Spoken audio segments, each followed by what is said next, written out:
Assalamualaikum warahmatullahi wabarakatuh. Ashama harka fuune akkam jirtan dhaggeeffattoonni YouTube channel Sof Marapi bakkuma jirtanitti nageenyi kan koo kan jaalalaa fi kan kabajaa isin haala qabachaa har'as aappii shabakaa bilaashaa akka ajaa'ibaatti isiniif hojjetu tokko qabadhee isiniif dhufee jira. Aappii kana eessa argachuu akka dandeessan, akkamitti itti fayyadamuu akka dandeessan kan isinitti agarsiisu ta'a jechuudha. Egaa dhaggeeffattoota kan koo aappiin shabakaa bilaashaa kun hojjetu saffisaan liivii irratti, zuumii irratti akka ajaa'ibaatti isiniif hojjeta.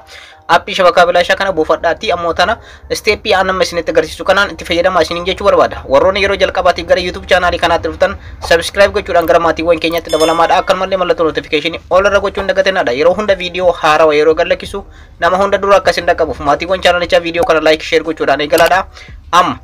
Gara barnoota keenyaatti ceena. Egaa dhaggeeffattoota kan koo akkuma duraan dursee isiniif ibsuudhaaf yaaletti aappii shabakaa bilaashaa akka ajaa'ibaatti isiniif hojjetu aappii haarawaa qabadhee isiniif dhufee jira. Aappii kana salphamatti argachuudhaaf bakka viidiyoo kanatti daawwattan jechuudha. Dhaggeeffattoota kan koo bakka viidiyoo kanatti daawwattan mata duree irratti yookaan immoo mallattoon V asirratti argamti jechuudha. Ishee irratti kilik gootanii ergasii immoo asirratti more ka jettu barreeffama xiqqootu jira. Ishee irratti kilik gootanii liinkii chaanaala telegiraamaa Astuu Qomboo seenaa ka jedhu jira. Egaa liinkii kana irratti kilik gochuu ni dandeessanii. Akkanumallee karaa lammaffaadha. Comments ka jettu kana commentii irra ni seentu. Ergasii immoo commentii jalqabaa irratti liinkii chaanaala kan koo kan telegiraamaa pin isiniif godha jechuudha. Liinkii kana irratti kilik gootan jechuudha dhaggeeffattoota kan koo. Ergasii direct gara chaanaala kan koo kan telegiraamaa isin geessa jechuudha. Egaa chaanaala kan koo kan telegiraamaa kanaaf illee haarawaa yoo taatan join gochuudhaan barnoota bal'aa asirraa argachuu ni dandeessanii. Join gochuun hin irraanfatinadha. Aappicha liinkii isaa asirra isiniif kaa'a. Aappicha liinkii kana tuquudhaan buufadha jedhee irra barreessee jira. Aappii liinkii kana irratti kilik gootan salphumatti argachuudhaaf jechuudha. Direct gara Play Store isin geessa. Aappichi kana fakkaata jechuudha. AM Tunnel VPN jedha. Haala kanaan illee Play Store irratti search gochuu ni dandeessan maqaa kana barreessuudhaan. Garuu salphumatti akka argataniif chaanaala kan koo kan telegiraamaa irraa liinkii isaa ni argattu. Search goona yoo jettan salphumatti argachuu dhabuu dandeessanii. Aappii kana gara bilbila keessanitti install gootan. Egaa aappicha gara bilbila keessanitti install erga gootanii booda open gochuudhaan keessa seentu. Aappicha kanatti yoo keessa ba'e jechuudha dhaggeeffattoota kan koo update godhaara waan ta'eef open gochuudhaan irra deebiidhaan keessa seentu. Ergasii asirratti okay jettanii. Egaa aappichi keessa yeroo seentan kana fakkaata. Itti fayyadamni isaallee baay'ee tokko salphaadha. Steeppii amma isinitti agarsiisu kana qofa faana bu'uun dagatinaadha. Jalqaba update ka jettu jirti dhuma kanarratti jechuudha. Update ka jettu kana kilik gootanii ergasii immoo online ka jettu kana kilik gochuudhaan update gochuu hin irraanfatinaadha jechuudha dhaggeeffattoota kan koo. Ergasii update gootan jechuudha. Haala kanaan itti fayyadamni isaa baay'ee tokko salphaadha. Location ka jedhu ka jalqabaa kanarratti locationin isin filattan jechuudha. Isa jalqabaa auto select server kan jedhu random ka jedhu kana filattanii isa gidduu irratti argamu network ka jedhu kana irratti kilik gochuudhaaf. Egaa aappiin kun jawwii fi zeyn irratti akka ajaa'ibaatti isiniif hojjeta. Asirratti argattan jedhee yaada. Jawwiin tokko jira asirratti, jawwiin lammaffaadha jira, jawwiin bifa lamaan jira jechuudha.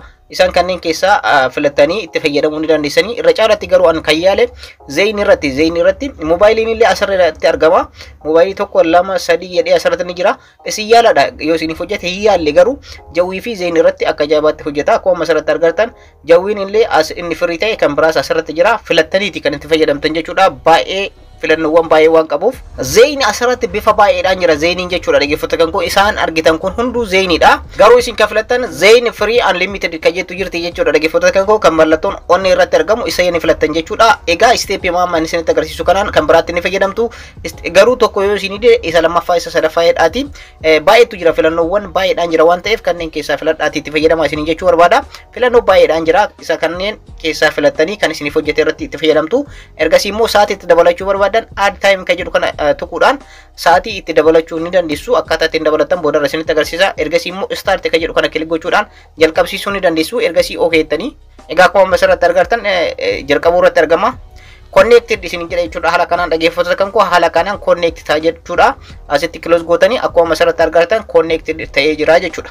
Egaa haala kanaan aappii shabakaa bilaashaa kanatti fayyadamuu ni dandeessanii. Amma immoo sa'aatii akkamitti dabalachuu akka dandeessan isinitti agarsiisa. Jalqaba irratti yeroo gara aappii kanaa seentan sa'aatii 24 isiniif kenna. Akkuma asirratti argattan sa'aatii itti dabalachuu barbaadan immoo add time ka jettu kana kilik gochuudhaan ergasii beeksisa adda addaa ilaaluudhaan amma yeroodhaaf na biratti ready miti. Yeroo itti ready ta'uu qaba waan ta'eef yeroo sa'aatiin kun dhumate add time ka jedhu kana tuquudhaan beeksisa adda addaa ilaaluudhaan sa'aatii itti dabalachuu ni dandeessan jechuudha. Dhaggeeffattoota kan koo aappii kana haala salphaa ta'e bifaan amma isinitti agarsiise kanaan shabakaa bilaashaa kanatti fayyadamuu ni dandeessu. Egaa dhaggeeffattoota kan koo shabakaawwan bilaashaa isiniif hojjetan jechuudha. Isin firii ta'an ammaan booda chaanal kan koo isa haaraa Amiir Miidiyaa kanarratti qabadhee isiniif dhufa. Bal'inaan asirratti shabakaawwan bilaashaa adda addaa hojii teekinooloojii adda addaa qabadhee isiniif dhufa. Barnoonni kan koo kanarraa kana fakkaata. Hanga ammaatti waan hordoftaniif baay'ee tokko galatoomaadha. Viidiyoo kana laayikii gochuun hin irraanfatinaa. Warroonni YouTube chaanalii kanaaf haaraa taatanis subscribe godhaa. Akkanumallee mallattoo bilbilaa oolarra godhaadha. Yeroo biraa barnoota biraatti walitti deebina. Horaa bulaa.